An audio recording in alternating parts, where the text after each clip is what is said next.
आप देख रहे हैं न्यूज नाउ 24/7 ताज़ा खबरों के लिए हमारे साथ बने रहें। आंध्र प्रदेश के विशाखापत्तनम में विकास कार्यों के शुभारंभ पर पीएम मोदी ने अपने भाषण में कहा, आप सबके आशीर्वाद से 60 साल के अंतराल के बाद देश में तीसरी बार एक सरकार चुनी गई और सरकार बनने के बाद एक प्रकार से विधिवत रूप से मेरा ये पहला कार्यक्रम है। मैं आंध्र वासियों से देशवासियों से विश्वास दिलाता हूँ कि जो भावना आज चंद्रबाबू प्रकट कर रहे थे, हम सब मिलकर के उन लक्ष्यों को अवश्य पार करेंगे। पीएम मोदी ने कहा, हमारा आंध्र प्रदेश संभावनाओं का और अवसरों का पॉसिबिलिटीज और ऑपर्चून का राज्य है। जब आंध्र की यह पॉसिबिलिटी साकार होगी तो आंध्र भी विकसित बनेगा और तभी भारत भी विकसित राष्ट्र बनेगा। इसलिए आंध्र का विकास ये हमारा विजन है। आंध्र के लोगों की सेवा ये हमारा संकल्प है। आंध्र प्रदेश ने 247 तक राज्य को करीब $2.5 ट्रिलियन की इकोनॉमी बनाने का लक्ष्य रखा है। इस विजन को साकार करने के लिए चंद्रबाबू गारू की सरकार ने स्वर्ण आंध्र 247 की पहल की है। इसमें केंद्र की एनडीए सरकार भी आंध्र प्रदेश के हर लक्ष्य के साथ कंधे से कंधा मिलाकर चल रही है। केंद्र सरकार लाखों करोड़ की योजनाओं में आंध्र को विशेष प्राथमिकता दे रही है। आज यहां 2 लाख करोड़ रुपए से ज्यादा के प्रोजेक्ट का उद्घाटन और शिलान्यास किया गया है। ये प्रोजेक्ट आंध्र प्रदेश को विकास को नई ऊंचाई दे। पीएम मोदी ने आगे कहा, मैं डेवलपमेंट प्रोजेक्ट के लिए आंध्र प्रदेश समेत पूरे देश को बधाई देता हूँ। आंध्र प्रदेश अपने इनोवेटिव नेचर के कारण आईटी और टेक्नोलॉजी का इतना बड़ा हब है। आंध्र नई फ्यूचरिस्टिक टेक्नोलॉजी का सेंटर बने, जो टेक्नोलॉजी अभी डेवलप ही हो रही है। भारत माता की, भारत माता की, भारत माता की। आंध्र प्रदेश के राज्यपाल सैयद अब्दुल नजीर जी, यहां के लोकप्रिय मुख्यमंत्री मेरे मित्र श्रीमान चंद्रबाबू नायडू जी, नेता अभिनेता डिप्टी सीएम पवन कल्याण जी, केंद्र सरकार में मेरे सहयोगी मंत्रीगण, राज्य सरकार के मंत्रीगण, सभी सांसद और अन्य विधायकगण, अन्य गणमान्य नागरिकगण, भाई और बहनों, आंध्र प्रजला प्रेमा मरियू अभिमानानकी ना కృతజ్ఞతలు నా అభిమానాన్ని చూపినచే అవకాశం ఇప్పుడు లభించింది। मैं सबसे पहले सीमाचलम वरालक्ष्मी नरसिम्हा स्वामी को प्रणाम करता हूं। साथियों, आप सबके आशीर्वाद से 60 साल के अंतराल के बाद देश में तीसरी बार एक सरकार चुनी गई और सरकार बनने के बाद एक प्रकार से विधिवत रूप से मेरा ये पहला कार्यक्रम है और जो शानदार स्वागत सम्मान आपने किया। आपको यह वीडियो पसंद आया हो तो इसे लाइक करें, हमारे चैनल को सब्सक्राइब करें। आशीर्वाद दे रहे थे और आज चंद्रबाबू ने अपने भाषण में सारे सिक्सर लगा दिए हैं। उनके एक एक शब्द के स्पिरिट को, उनकी भावना को मैं आदर करता हूं और मैं आंध्रवासियों से, देशवासियों से विश्वास दिलाता हूं कि जो भावना आज चंद्रबाबू प्रकट कर रहे थे, हम सब मिलकर के उन लक्ष्यों को अवश्य पार करेंगे। साथियों, हमारा आंध्र प्रदेश संभावनाओं का और अवसरों का, पॉसिबिलिटीज और अपॉर्चुनिटीज का राज्य है। जब आंध्र की ये पॉसिबिलिटीज साकार होगी तो आंध्र भी विकसित बनेगा और तभी भारत भी विकसित राष्ट्र बनेगा। इसलिए आंध्र का विकास ये हमारा विजन है। आंध्र के लोगों की सेवा ये हमारा संकल्प है। आंध्र प्रदेश ने 2047 तक राज्य को करीब करीब $2.5 ट्रिलियन की इकोनॉमी बनाने का लक्ष्य रखा है। इस विजन को साकार करने के लिए चंद्रबाबू गारू की सरकार ने स्वर्ण आंध्र एट 2047 की पहल की है। इसमें केंद्र की एनडीए सरकार भी आंध्र प्रदेश के हर लक्ष्य के साथ कंधे से कंधा मिलाकर चल रही है। इसलिए केंद्र सरकार लाखों करोड़ की योजनाओं में आंध्र को विशेष प्राथमिकता दे रही है। आज यहां 2 लाख करोड़ रुपए से ज्यादा के प्रोजेक्ट का उद्घाटन और शिलान्यास किया गया है। ये प्रोजेक्ट्स आंध्र प्रदेश को विकास को नई ऊंचाई देंगे।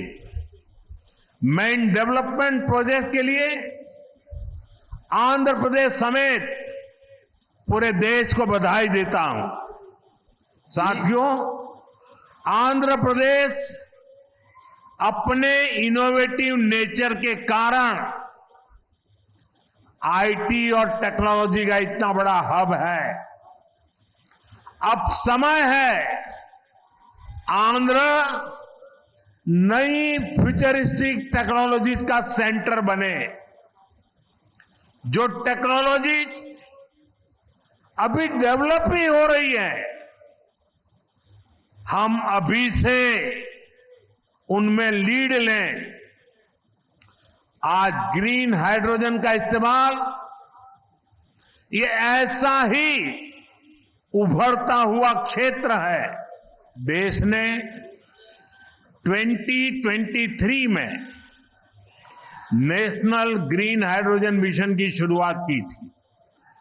हमारा लक्ष्य है 2030 तक 5 million metric tons green hydrogen का प्रोडक्शन।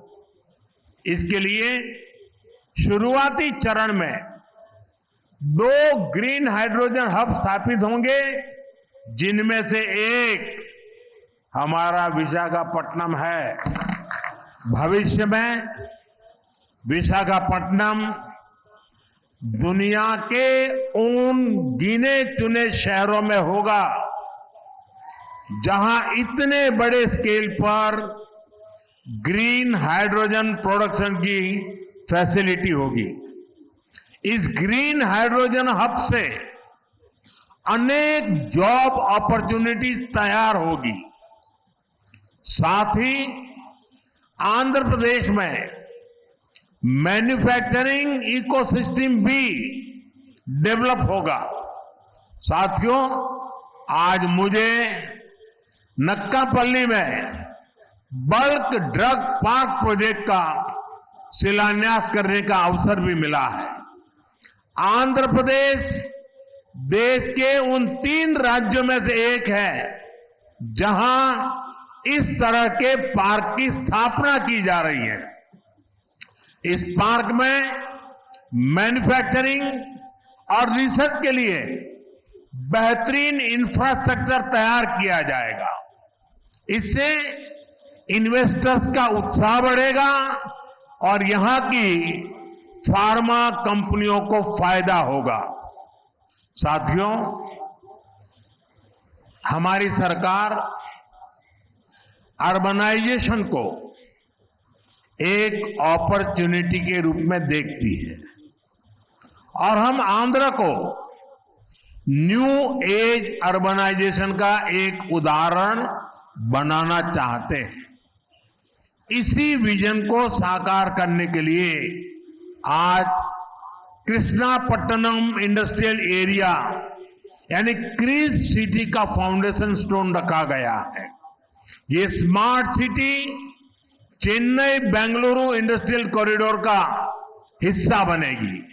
इससे आंध्र में थाउजेंड्स ऑफ करोड़ का इन्वेस्टमेंट आएगा और लाखों इंडस्ट्रियल जॉब तैयार होगी। साथियों, आंध्र प्रदेश को पहले से श्री सिटी के रूप में मैन्युफैक्चरिंग हब का फायदा मिल रहा है। हमारा प्रयास है कि आंध्र प्रदेश इंडस्ट्रियल और मैन्युफैक्चरिंग के क्षेत्र में देश के टॉप स्टेट्स में शामिल हो। मैन्युफैक्चरिंग को बढ़ावा देने के लिए हमारी सरकार पीएलआई जैसी स्कीम्स चला रही है। इसका परिणाम ये है कि आज कई प्रोडक्ट्स की मैन्युफैक्चरिंग में भारत की गिनती दुनिया के टॉप कंट्रीज में होने लगी है। साथियों, आज नए विशाखापट्टनम शहर में साउथ कोस्ट रेलवे जोन मुख्यालय की भी फाउंडेशन रखी जा रही है। आंध्र प्रदेश के विकास के लिहाज से ये बहुत इंपॉर्टेंट है। लंबे समय से एक अलग रेलवे जोन की मांग हो रही थी। आज ये स्वप्न साकार हो रहा है। साउथ कोस्ट रेलवे जोन का मुख्यालय बनने के बाद इस पूरे क्षेत्र में कृषि और व्यापार से जुड़ी एक्टिविटीज का विस्तार होगा। इसके अलावा टूरिज्म क्षेत्र और लोकल इकोनॉमी को भी प्रगति के नए अवसर मिलेंगे। आज यहां कनेक्टिविटी से जुड़े थाउजेंड्स ऑफ करोड़ के प्रोजेक्ट्स का उद्घाटन और शिलान्यास भी हुआ है। रेलवे के क्षेत्र में आंध्र प्रदेश उन राज्यों में शामिल है जहां 100% इलेक्ट्रिफिकेशन हो चुका है। आंध्र प्रदेश के 70 से ज्यादा रेलवे स्टेशनों को अमृत भारत स्टेशन योजना के तहत डेवलप किया जा रहा है। आंध्र प्रदेश के लोगों की ईज ऑफ ट्रेवल के लिए 7 वंदे भारत ट्रेनें और अमृत भारत ट्रेन भी चलाई जा रही है। साथियों, आंध्र में ये infrastructure revolution, better connectivity, better सुविधाएं, इनसे पूरे प्रदेश का लैंडस्केप बदलेगा। इससे ईज ऑफ लिविंग और ईज ऑफ डूइंग बिजनेस बढ़ेगा। यही विकास आंध्र की करीब $2.5 ट्रिलियन इकोनॉमी का आधार बनेगा। साथियों, विशाखापट्टनम और आंध्र प्रदेश के कोस्ट सैकड़ों वर्षों से भारत के ट्रेड का गेटवे रहे हैं। आज भी विशाखापट्टनम का उतना ही महत्व है।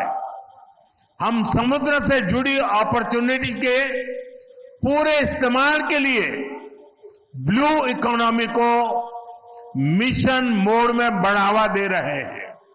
इसके लिए विशाखापट्टनम फिशिंग हार्बर को और आधुनिक बनाया जा रहा है। आंध्र के हमारे फिशरीज से जुड़े भाई बहनों की इनकम और बिजनेस बढ़े, हम इस दिशा में पूरी संवेदनशीलता से काम कर रहे हैं। हमने फिशरमैन को किसान क्रेडिट कार्ड जैसी सुविधाएं उपलब्ध कराई है। हम समुद्र में सुरक्षा के लिए भी अहम कदम उठा रहे हैं। साथियों, हमारा प्रयास है कि देश के हर सेक्टर में inclusive and all round development होना चाहिए ताकि विकास का फायदा हर वर्ग को मिले। इसके लिए एनडीए सरकार समृद्ध और आधुनिक आंध्र प्रदेश के निर्माण के लिए प्रतिबद्ध है।